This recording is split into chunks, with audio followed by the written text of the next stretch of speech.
Good afternoon, everyone. Shivaji राजा, शिवाजी राजे, शिवबा राजे, शिवराय, शिवा अशा अनेक नावांनी ओळखले जातात.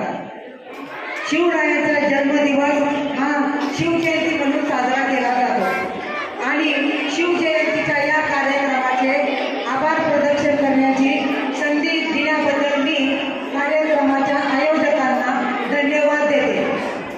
सीमा मॅम यांनी आज आपल्या विनंतीला मान देऊन आपल्या अमूल्य वेळ देऊन कार्यक्रमात उपस्थित राहिला त्याबद्दल मी त्यांचे मनपूर्वक आभार मानते. तसेच सीमा मॅम मुख्याध्यापक